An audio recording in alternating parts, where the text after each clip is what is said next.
Who can remember what they were doing on the 18th of February 2015?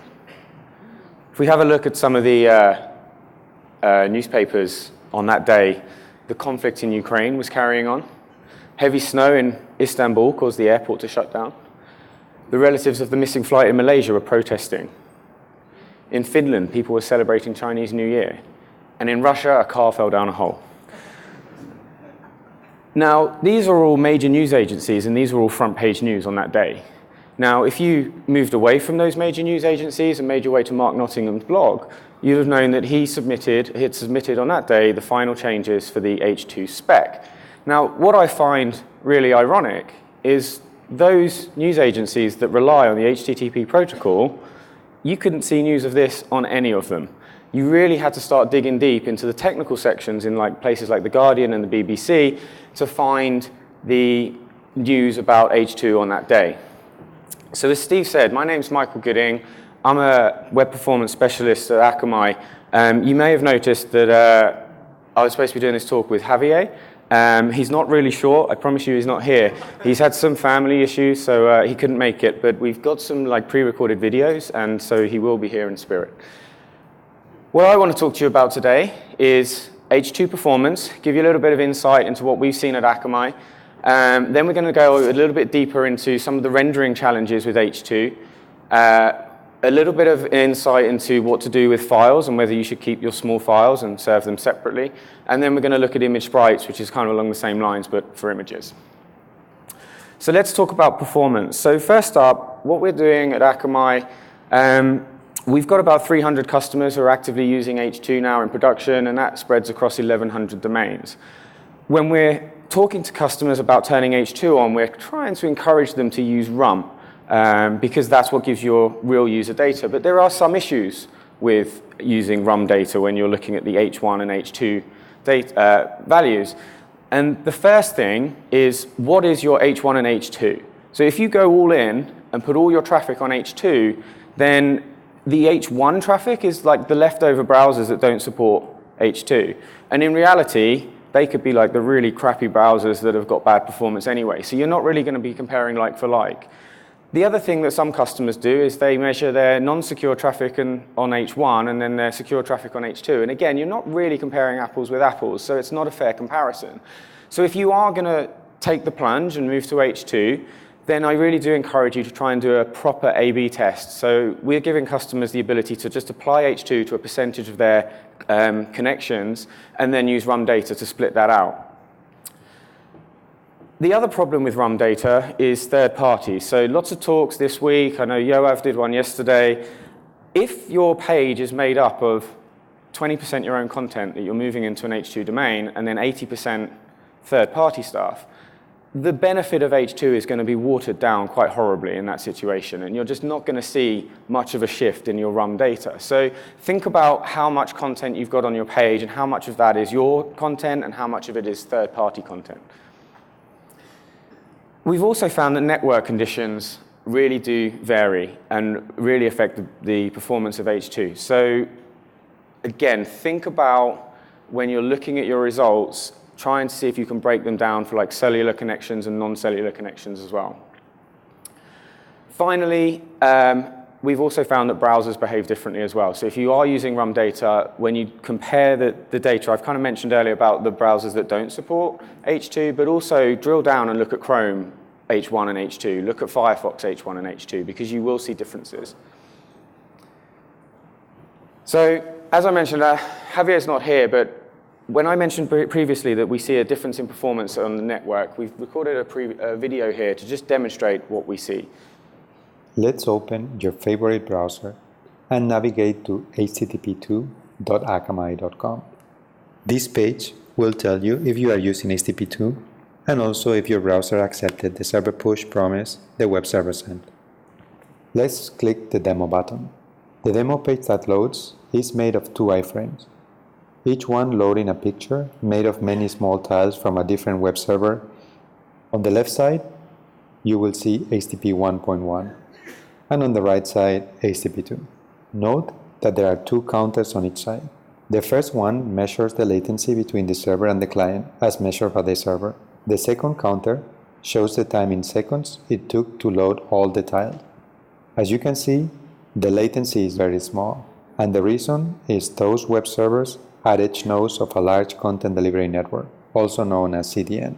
And that's the main reason why the page loads so fast, a little over 2 seconds with HTTP1 and around 40% faster using HTTP2. Let's reload the page a couple of times to ensure the results are similar. Yes, all the results look very similar. Okay, let's see what happens when we add latency. We are going to use the macOS Network Link Conditioner tool to simulate different network conditions. We will start with 50 milliseconds. Let's reload the page. The first thing to note is the latency measured by the web server increase. That's good. As you can see, increasing the latency causes the page to load 4 times slower, so it went from 2 seconds to 8 seconds. Let's reload the page one more time to ensure the results are consistent. Yes, similar times. Okay, so let's increase now the latency to 100 milliseconds and see what happens. Let's reload the page. Okay, I see the server sees a latency increase. Wow, it took 14 seconds to load the page over HTTP1 and 10 seconds over HTTP2. Let's increase the latency now to 200 milliseconds. All right, let's reload the page. It takes 26 seconds over H1 and 20 seconds over H2. Wow, that's slow for a page that took just 2 seconds with 20 milliseconds latency. I wanted to clarify, the tests I'm showing here are just for demonstration purposes. The point I wanted to make is that latency impacts web performance considerably, and as you can see, latencies over 100 milliseconds, which are not uncommon in cellular networks, can affect significantly the user experience of the fastest website. Summary: HTTP2 is great and can provide a 5 to 20% performance boost in some websites by just flipping the switch. However, a large analysis of hundreds of large websites that use HTTP2 shows that most websites would need some tweaking, like reducing the number of hostnames used, especially third-party objects which don't use HTTP2 in order to get that boost. So, as Javier mentioned at the end there, as he said, websites need a bit of tweaking. We spent sort of over 15 years tweaking with H1, and to just turn H2 on, look at the benefit, and then walk away, it's not going to work like that. We have to work at H2 like we did at H1. So I want to just go into the details about the rendering, like I said, and then we'll look at small files and sprites. So here's a couple of examples. The Hacker News. In orange, we've got H1, and in blue, we've got the H2 result. And you can see in Chrome, it's a little bit faster to render in H1. Exactly the same when we then look at Firefox. And as I mentioned earlier, the differences between browsers, you can see the different ways in which this page loads in Firefox. And also, there's a bigger gap between H1 and H2. Another website, binary.com, exactly the same thing. Slower to load in H2. And then when we look at Firefox, it initially is slower to load, but then when we start looking at the film strips down the bottom, we can see that actually it gets a lot more content a little bit earlier. So that's kind of positive and encouraging that there are things that we might be able to play with.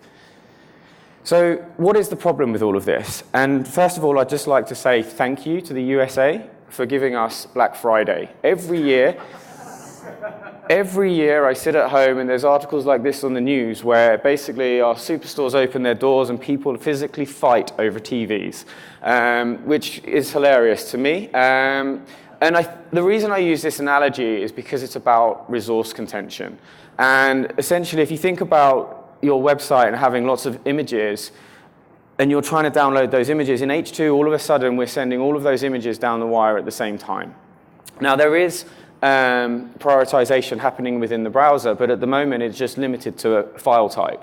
So if you think about loading 20 images, in an H1 world, we get nice kind of load 6, get another 6, and get another 6 after that. In an H2 world, we've got people fighting over TVs.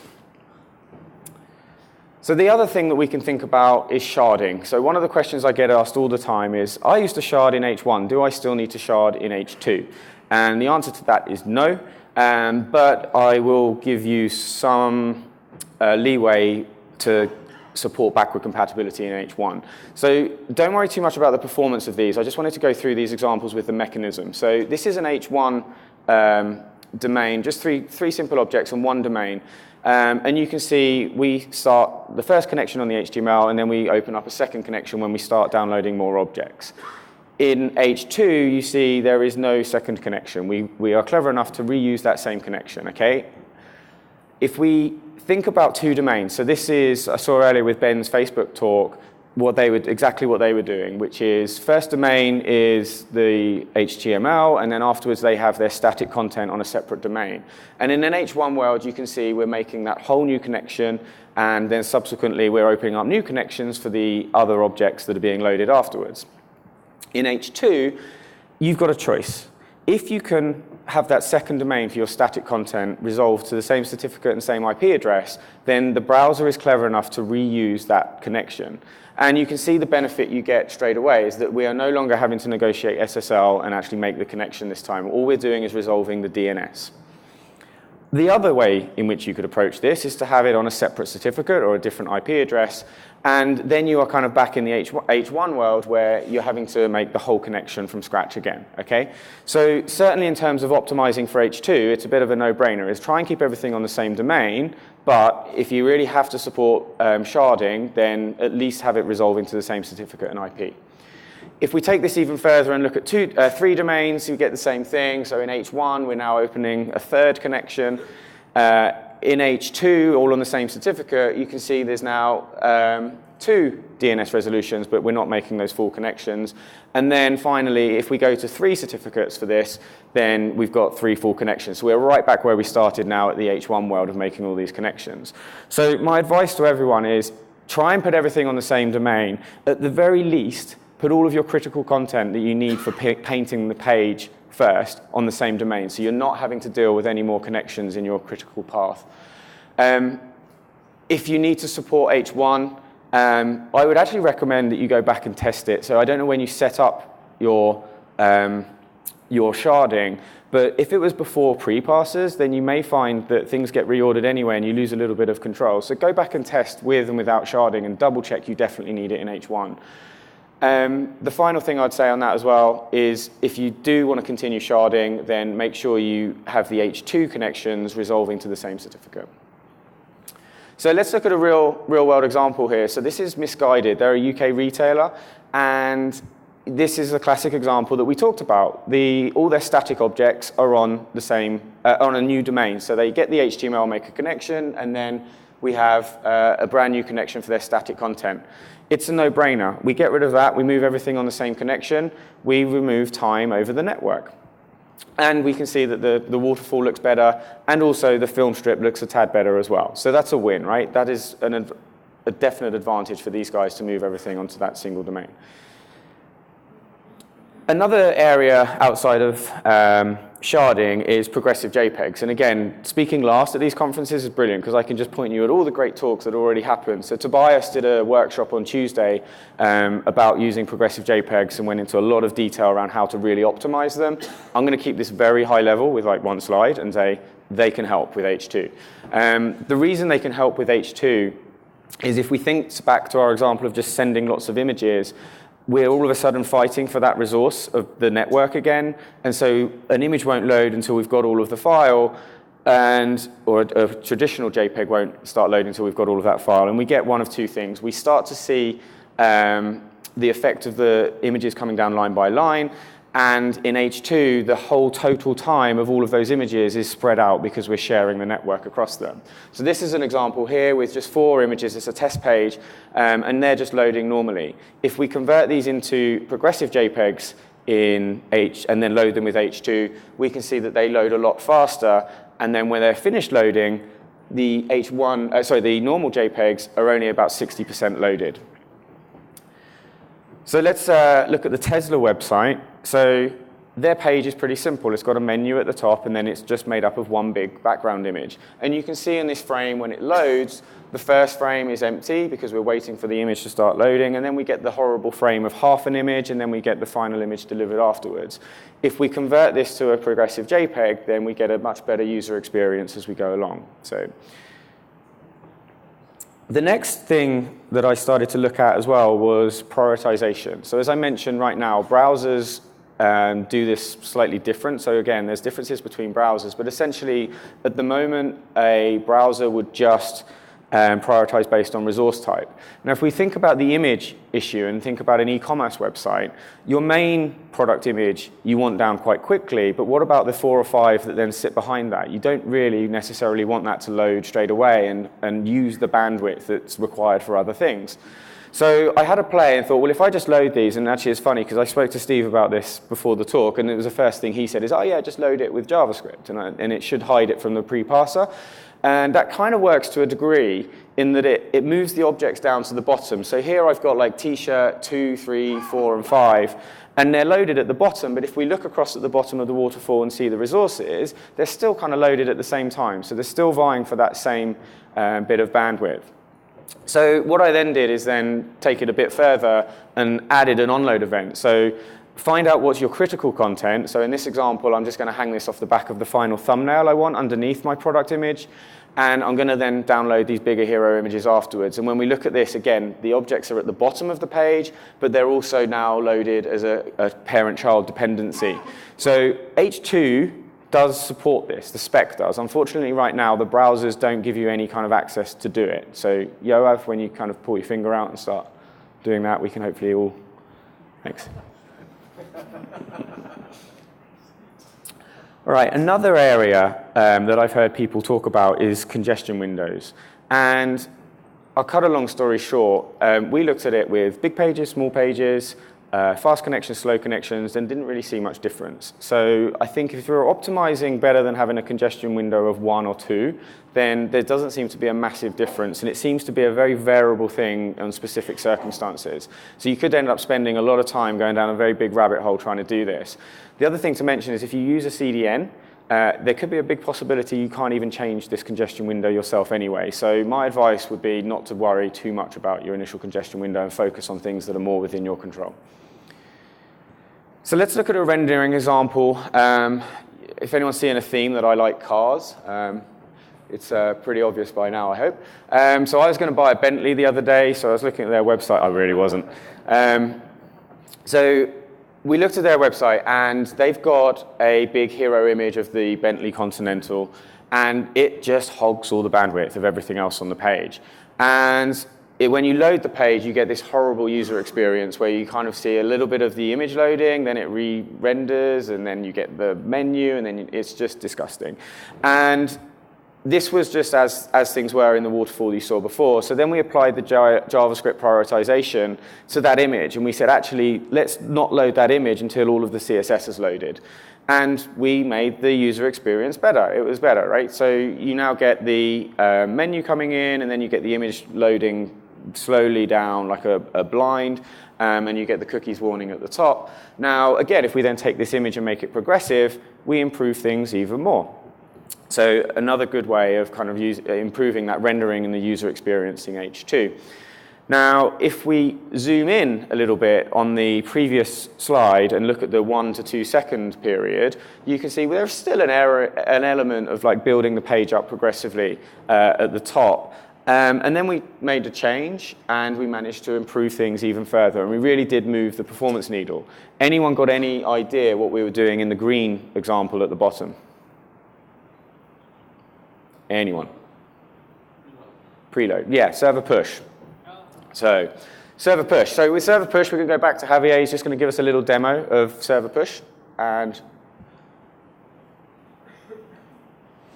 all right.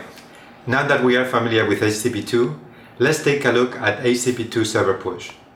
We are going to use Chrome Canary, which has a few improvements on its developer tools to debug server push.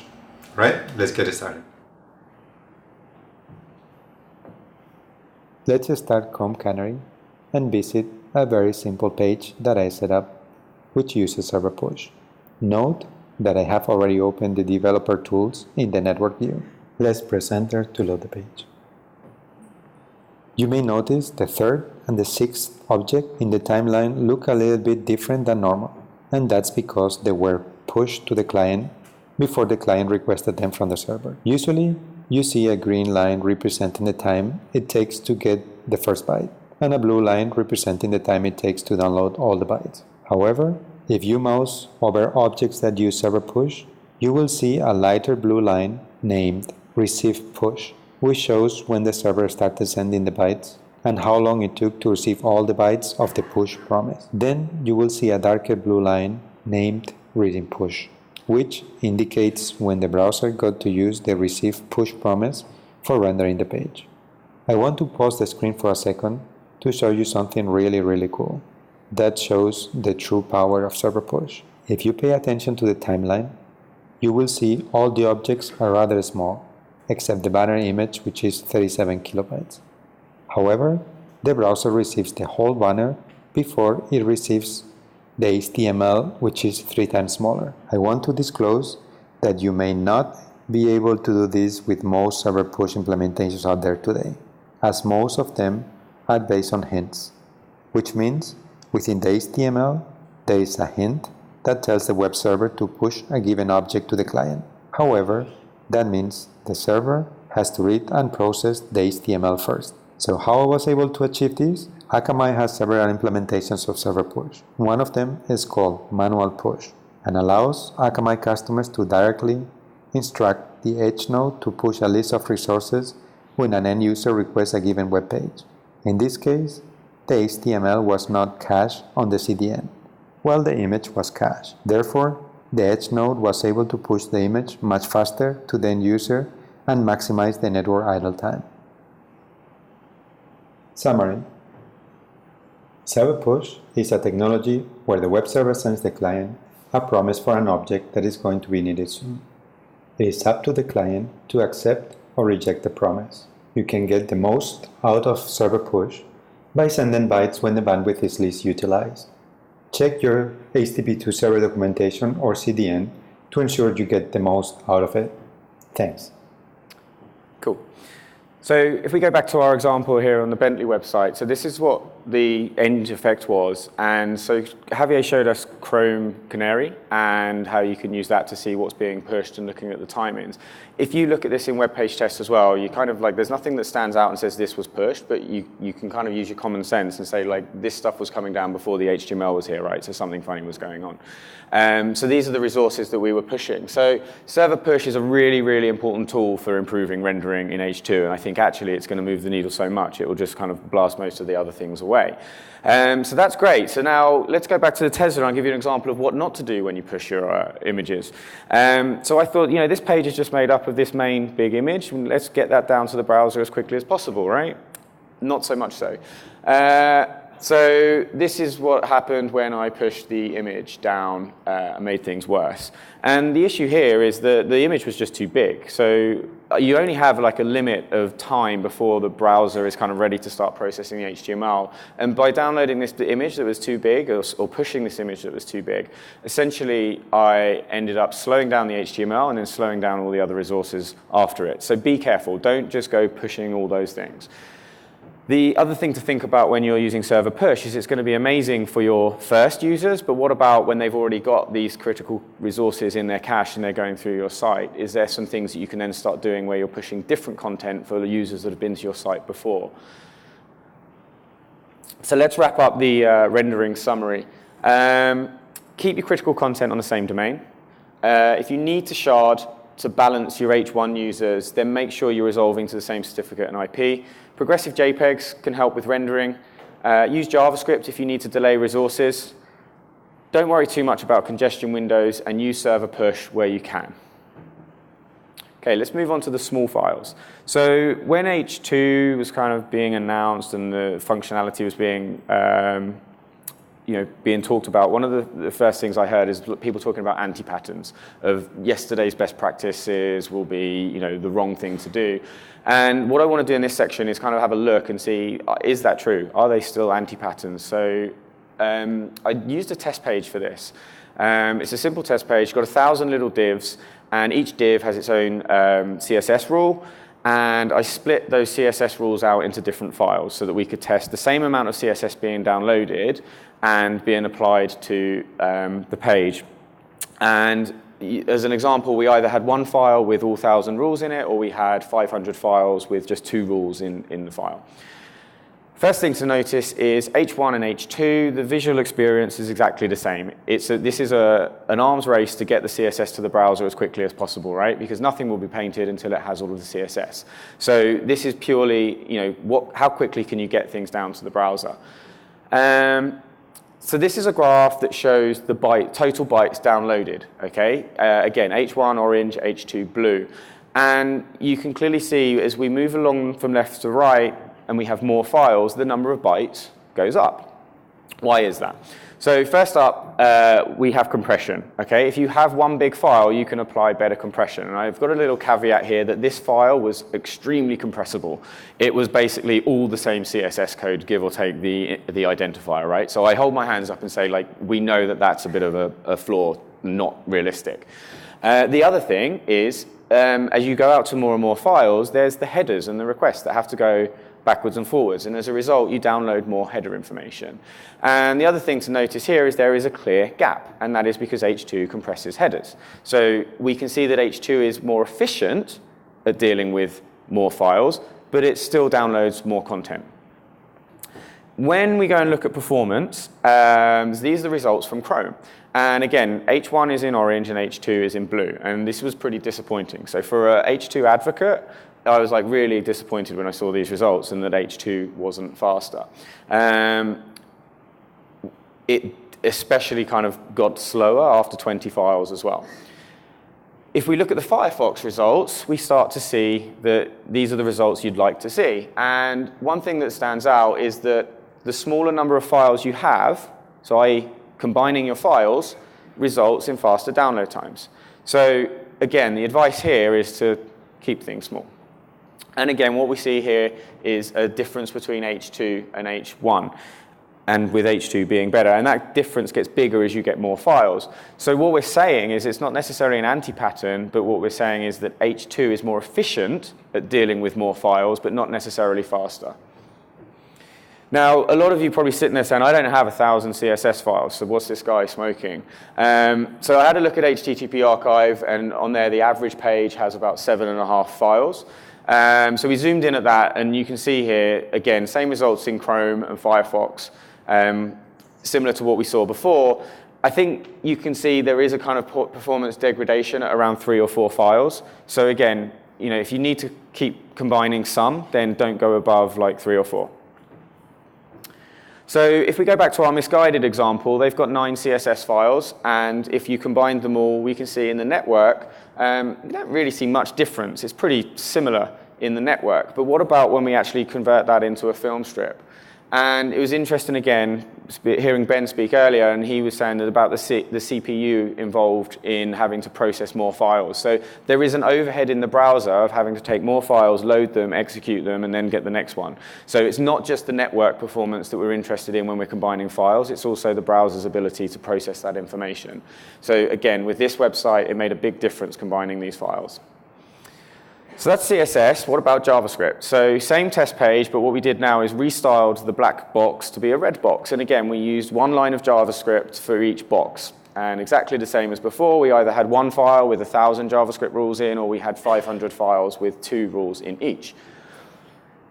Interestingly now, we see a visual difference. And again, with H2, because this is the 20 file example, I think, and with H2, we kind of go and request all those 20 files at once, and then the server will start sending those, and they'll all be competing and getting them all at once. And what we end up with is very much a all or nothing rendering experience.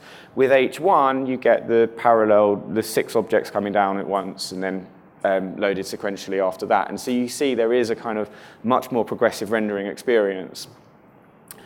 The size of bytes downloaded, I'm going to gloss straight through this. It's exactly the same as the CSS, right, for exactly the same reasons. And the performance in Chrome, unfortunately, again, was not that good. A bit of a mixed bag. So sometimes H1 was faster, sometimes H2 was faster. And then we get onto Firefox, and a lot more consistent, what you'd kind of expect.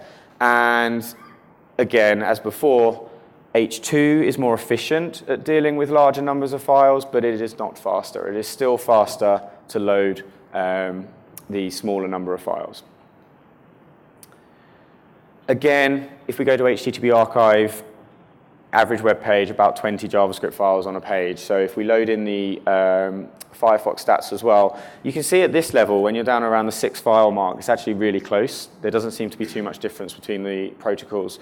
But again, so you can see a kind of a peak or the line of the graph going up as you get above 6. So again, keep your files combined. 1 and 2 is okay, but don't go more than 6. So the rendering thing's interesting as well. So with JavaScript, it was different to what we saw in CSS. And if we look at the gap of the time to start rendering to the time to load, it's a pretty big gap in H1. And in H2, it's very small. So if you are using JavaScript for rendering, then maybe you need to prioritize that JavaScript first and get that down to the browser and then load the rest afterwards. So when we were talking earlier on around prioritization, if you want to render fast and quickly, then think about what's critical to make that happen. So another website here, this is ScaleMates. This is a company in Belgium, and they've just got the 4 JavaScript files, but when we combine them, again, on the network, it doesn't really make too much difference. And when we go and render, the actual initial rendering here is pretty similar, but actually the rendering process is a bit better as well. And again, it's the same as the CSS. The overhead in loading the different files isn't free. The other thing with this, the other advantage with this website around combining the files was that the JavaScript needed to be executed in a certain order. And if you break them all out and you try and async them, there's no guarantee that they'll be run in that order. And if you do combine them, then you can guarantee and preserve the order in which they get run, and then you can async that JavaScript file. So to wrap up the small file summary, keep combining your files, same as H1. So nothing to really think about in terms of backwards compatibility. 2 or 3 is probably okay, and base your grouping on frequency of change to get the most out of your caching. So if you've got code that constantly changes, keep that separate to stuff that hasn't changed for 2 or 3 months. So let's move on then, last section on image sprites. Same deal, another test page. Approximately 1 meg of images here. So I say 1 meg, about 1,000 kilobytes. So we either had one image that was 1,000 kilobytes, or we had 1,000 images that are all 1 kilobyte each. And same kind of deal with the number of bytes downloaded, but you'll notice the gap here is a lot smaller than what we saw with the text files. And this is because this is just purely the difference between the headers being sent backwards and forwards. Now, one thing I didn't do on this was I didn't put cookies on any of these. So if you're using big cookies on your images, then this gap will get bigger between H1 and H2. Performance, Chrome. There's a bit of a recurring pattern here, which is Chrome was a bit of a mixed bag again. So sometimes it was faster, sometimes it was slower. So let's focus on the Firefox results. And you can see that actually when we get up to about 250 files, it doesn't really seem to make too much difference. But again, as we saw with the text-based files, then H2 is slightly more efficient at dealing with larger numbers of files, but it is not faster. Exactly the same thing with rendering with images that we saw with JavaScript. So you get a very large period of rendering with H1, and then with H2, you get a slower render, but everything loads faster in the larger files. So again, it's something to think about when you're building out the critical content on your page. There are other considerations with image sprites. It's not just about loading the images and getting them down to the browser. There is an overhead in code complexity and management complexity, so you also need to bear that in mind.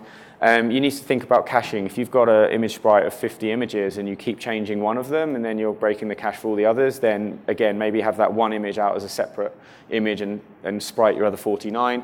And then how many images do you actually use in your sprite? I'm sure all of us could probably do with a little bit of housekeeping on our sprites and getting rid of some old stuff in there. If we look at the Nespresso website, these guys have got a sprite that's got 39 images on it. If we look at loading this in the browser and over the network, we can see it's a pretty, well, I'll say substantial, it's a pretty decent saving by combining this and still using the sprite. But we need to think about how many images we use. That's assuming we use all 39 images in that sprite. And if you see here, the sprite is in orange. If we were only loading and using 1 or 5 images, it's actually faster to do that than it is to load the whole sprite. So a little bit of housekeeping might be quite useful for performance on these. I mentioned the code complexity. In my opinion, I don't think there's much difference in the complexity of codes. Like adding on an X and Y coordinate on the end of your CSS isn't like a massive overhead. The maintenance and the management is probably where you would have to make a decision of like, do you still want to sprite? So to wrap up the sprites, keep using sprites from a performance standpoint. If you are only using a few images, then files are okay.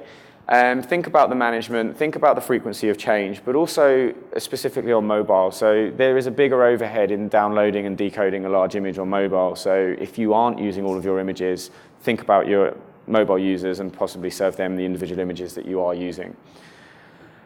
So let's wrap up everything we've talked about today. Basically, anti-patterns aren't anti-patterns. I think apart from sharding, you can still do everything that you were doing before, and you still should do everything you were doing before. And I've heard 2 or 3 other talks throughout this conference that have basically said the same thing. Check your rendering times carefully when you move to H2. Don't just give up. Don't just say, oh, it didn't really work and move away and then turn it off and never go back. There are some things here that you can do, but there's also other things going on. So again, at Akamai, we're looking into other things like Quick, for example. And the browsers will continue to evolve as we learn more about H2, and there'll be more features and functions. So, it's a young technology, and it's one that we shouldn't give up on straight away. So if you don't see the initial kind of turnkey solution of like turn it on and you get your 30% promised performance gain that you were told a year ago, don't give up, right? Keep using sprites if you're using enough images in them. If you have to shard, please, please, please reuse the same connection. And please, please, please put all your critical content on the same domain, because that will also help up rendering. So that is everything that I wanted to talk about today.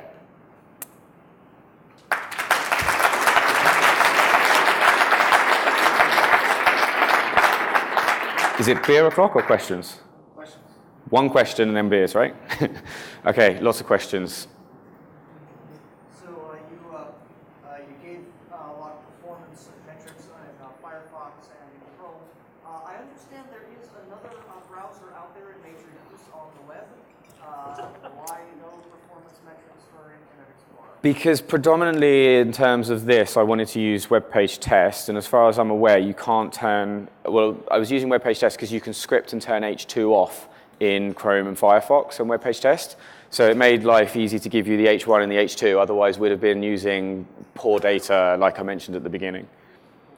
Go on, Yoav, hit me. Did you file bugs with these test cases for Chrome? I emailed you.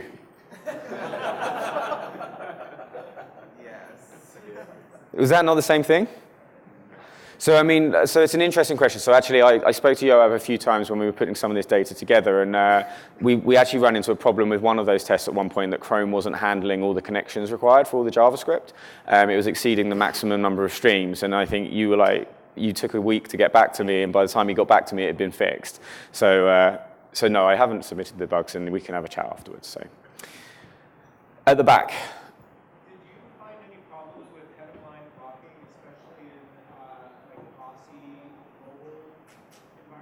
In H2?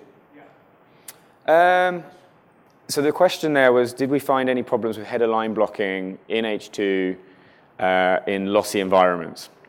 So some of the stuff that we did that didn't get included in here, we did look at high packet loss, high latency and low bandwidth and things like that.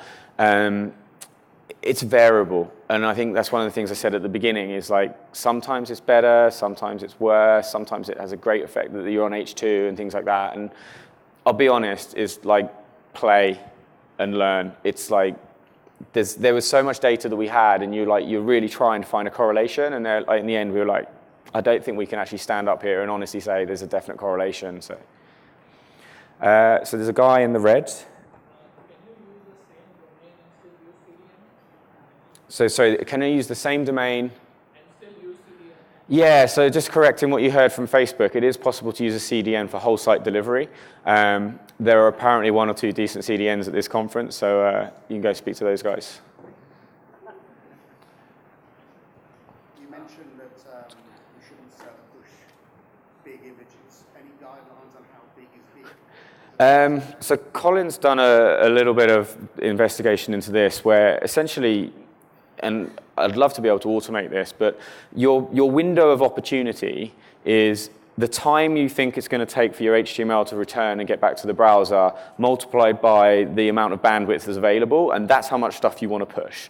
So if anyone like a lot more intelligent than me wants to work on something to automate that, then I think that would be really useful. But yeah, how big is big? That image was like 300 kilobytes. I would say on an average kind of connection, then maybe you're looking at about 100 kilobytes of content. Once you go above 100, you need to be testing it, making sure you're not making it worse. Should we do last question and go and get a beer, and you guys can come and grab me? I'm really thirsty, so. I know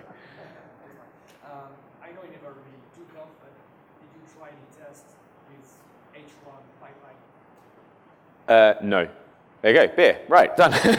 No, so the question there was, it never really took off. Did you test with H1 pipelining? And no, we didn't. So something to give a go as well. So.